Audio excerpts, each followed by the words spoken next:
Olá, senhores, sejam muito bem-vindos ao Física na Rede.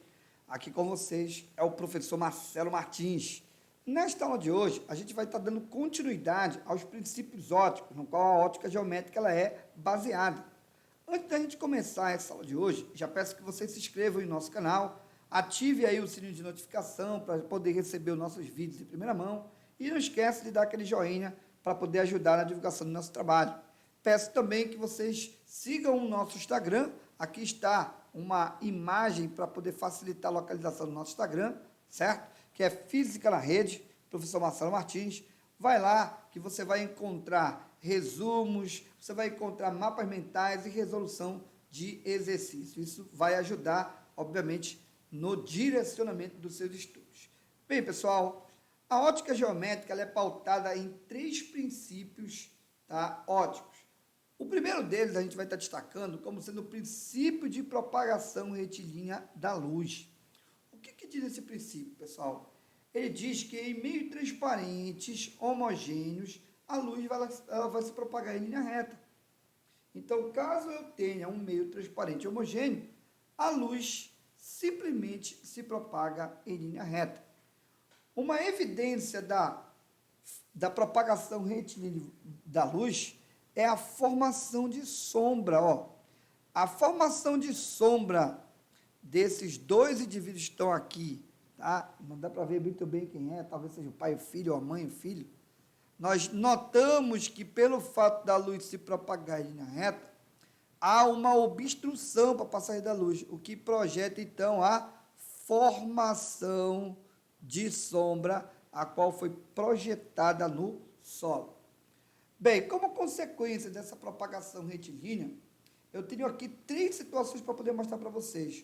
O primeiro seria o cálculo da altura ou do tamanho da sombra de um determinado objeto. Observa que aqui eu tenho uma torre, ó, e essa torre, ao incidir luz sobre ela, ela projeta uma sombra no solo, e aqui poderia ser você, que ao ser colocado nas proximidades da torre, você vai notar então aqui também a formação de uma sombra. Através de uma semelhança de triângulo, há uma possibilidade de efetuar uma relação entre a altura da torre e a sua altura e o comprimento da sombra da torre pelo comprimento da sua sombra. Por exemplo, digamos que eu tenho uma pessoa de 1,5 metro e ela conseguiu projetar uma sombra de 0,5 metro. Suponhamos que a sombra projetada no piso, você foi lá e mediu, e você obteve um valor de 15 metros. Qual seria a altura dessa torre? Então, você vai pegar e efetuar uma relação simples. A altura da torre está para a sua altura, assim como o tamanho da sombra vai estar para o seu tamanho, tá bom? Da sua sombra. Então, ficaria H está para Hzinho, que nesse caso seria 1,5, é igual o tamanho da sombra da torre, que seria 15, está para o tamanho da sua sombra, que seria meio. Logo, bastaria passar multiplicando 1,5 vezes o 15 e dividir por último aqui por meio.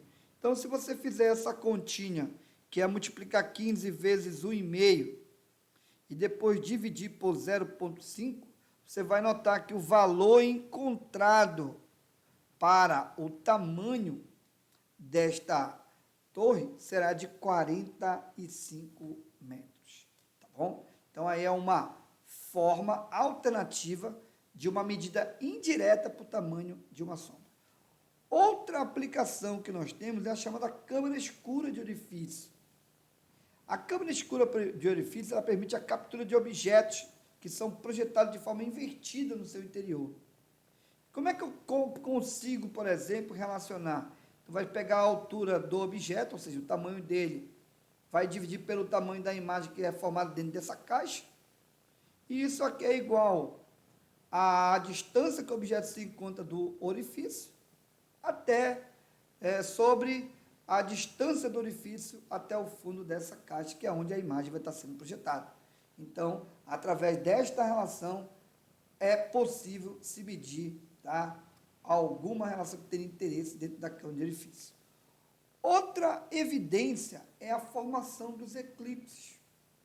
Mas, afinal de contas, o que é um eclipse? O eclipse, pessoal, ele pode ser de dois tipos, o eclipse do Sol ou ele pode ter o eclipse da Lua. Mas o eclipse, ele consiste no alinhamento entre esses três astros, que é a Terra, a Lua e o Sol. Então, quando esses três elementos, eles conseguem ser alinhados, a gente consegue perceber um fenômeno espetacular. Vamos começar com o eclipse lunar. No eclipse lunar, ele vai acontecer quando o Sol, a Lua e a própria Terra se alinham de tal forma que a Terra obstrui a passagem da luz e a Lua se projeta atrás da Terra, ou seja, dentro do cone de sombra da Terra. Então, se não há nenhum raio de luz mais que vem do Sol e atinge a Lua, não tem como a gente mais observar a Lua. Então, conforme a Lua vai se movendo em sua órbita em torno da Terra, há momentos que você vai conseguir enxergar um pedaço dessa Lua, ou seja, no seu trajeto. Então, aqui a imagem abaixo mostra, né, os momentos onde a Terra vai ocupando a obstrução, certo? Da própria luz que atingiria a Lua. E se a Lua se encontra no cone de sombra da Terra, simplesmente para determinados observadores na Terra, haverá o chamado eclipse total da Lua. Para outros que ainda estiverem, né, ou seja, se a Lua estiver numa região que ainda passa um pouquinho de luz, aí a gente teria alguns observadores, né, que observariam essa região de penumbra. Então, a região de penumbra ainda há uma pequena parte da luz, tá? E se a Lua estiver aqui, ela vai ser percebida pelo observador que vai se encontrar na Terra. E, bem, esse eclipse, ele ocorre numa fase da Lua chamada de Lua cheia. Então, só há possibilidade desse alinhamento mediante a fase de Lua cheia, que é exatamente um período onde a própria Lua vai se encontrar atrás da Terra. Bem, o outro eclipse que há possibilidade de sua formação é o eclipse solar. O eclipse solar acaba sendo invertido. Agora, a Lua bloqueia o Sol para que ele atinja a Terra. Mas olha o tamanho da Lua perto do tamanho da Terra, gente, e o tamanho do Sol. Então, a gente vai observar que apenas uma pequena região no globo terrestre vai ficar sem iluminação. Então, os observadores que estiverem dentro dessa região, sem iluminação, proporcionada pela obstrução da luz solar por conta da Lua, tá, vai estar tendo o chamado eclipse total do Sol. Mas quem estiver fora dessa região totalmente, né, projetada pela sombra da Lua sobre a Terra, vai observar o chamado eclipse parcial do Sol, tá bom? Porque vai estar localizado numa região de penumbra, e a região de penumbra indica luz, ainda há luz em pouca quantidade. Uma outra forma da gente conseguir perceber aí, gente, é a projeção, ou seja, o andamento da Lua até ocupar a totalidade da obstrução, tá, da luz solar sobre a Terra, ou seja, para quem está na região de eclipse total. Então, aqui eu teria um eclipse, ó, total, uma vez que a Lua ocupou, tá, a projeção da luz solar sobre a Terra. Bem, esse eclipse, ele vai sempre ocorrer na fase de lua nova. Mais uma vez, a fase de lua nova é uma fase em que a Lua vai estar sendo projetada bem na frente da Terra, tá? Ou seja, na frente da Terra, entre, né, o Sol e, obviamente, a Terra. Então, quando isso aí acontecer, tá, nós teríamos, então, o chamado eclipse solar. Ó, aqui eu quero chamar a atenção de vocês para uma coisa bem interessante. Observa que quem está naquele cone lá de sombra da Lua sobre a Terra, observa o eclipse total, ou seja, o ponto A é eclipse total. Mas para quem está localizado no ponto B, vai ainda perceber um eclipse quase que na sua totalidade. Ele vai observar uma coroa luminosa, tá? É uma coroa luminosa por conta ainda, né, da Lua não conseguir, ou seja, obstruir na sua totalidade a luz proveniente do Sol, tá, sobre a Terra. E para quem estiver na região de penumbra, vai observar um eclipse parcial, certo, do Sol. Ou seja, lá, quem estiver aqui em C, já vai perceber uma maior quantidade, né, de luz, uma vez que a Lua não ocupa essa totalidade na obstrução da luz solar sobre a Terra, tá bom? Bem, outro princípio importante da ótica geométrica é o princípio da reversibilidade do raio de luz. Nesse princípio, a gente vai estar denotando que o caminho de ida da luz coincide com o caminho de volta. Então, se o caminho de ida coincide com o caminho de volta, a gente tem o chamado princípio da reversibilidade do raio de luz. Quem nunca viu alguém olhando pelo espelho? Então, se você olha uma pessoa pelo espelho e essa pessoa também te olha pelo espelho, a gente percebe uma reversibilidade desse raio de luz. O caminho de ida coincide com o caminho de volta da luz. E o último princípio óptico é o chamado princípio de independência dos raios luminosos. Nesse princípio, a gente vai perceber que as luzes, mesmo ao se cruzar, uma não interfere na propagação da outra. Então, a gente consegue perceber aqui em eventos, em shows, que aqueles canhões, né, de luz, eles acabam se interceptando, mas nem por isso deixa de ocorrer a propagação retilínea da luz. Então, aqui tem uma imagem de dois canhões se cruzando nesse ponto, ó, mas mesmo assim, um consegue iluminar e propagar, né, sendo projetado no prédio 1 e no prédio 2, conforme está sendo mostrado nessa figura. Bem, pessoal, então dentro do que a gente viu nesta aula de hoje, vamos ver como é que vocês sairiam nos exercícios. O primeiro exercício, ele diz o seguinte: duas fontes de luz, tá, que seria duas fontes de luz, emitem feixes que se interceptam.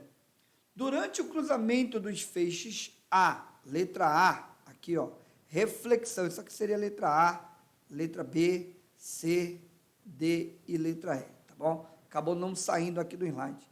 Então, a letra A, nesse cruzamento dos feixes A, reflexão dos feixes de luz menos intenso, reflexão do feixe de luz mais intenso, refração do feixe de luz mais intenso, refração do feixe de luz menos intenso, ou propagação retilínea dos dois feixes. Então, a alternativa correta, pessoal, como a gente acabou de ver, uma luz não interfere no caminho da outra, logo ela segue o seu caminho como se nada tivesse, né, no seu caminho, tá bom? Então, a alternativa correta, letra E.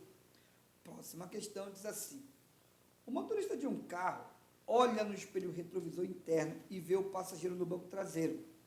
Se o passageiro olhar para o mesmo espelho, verá o motorista. Esse fato se explica pelo, letra A, princípio de independência dos raios luminosos? Não, pessoal. A gente acabou de ver que no fundo, o que nós temos? O caminho de ida da luz coincide com o caminho de volta. Logo, a alternativa correta seria a letra E, o princípio de reversibilidade dos raios de luz. Bem, e aqui nós chegamos na última questão de hoje. Observe a figura. Das afirmações abaixo, assinale a correta. Então, aqui tem uma figura que mostra, então, que tipo de eclipse? Olha, a Lua está obstruindo a luz do Sol. Então, aqui é o eclipse do Sol. Na letra A diz o seguinte: na região A, chamada cone de sombra, ocorre um eclipse parcial.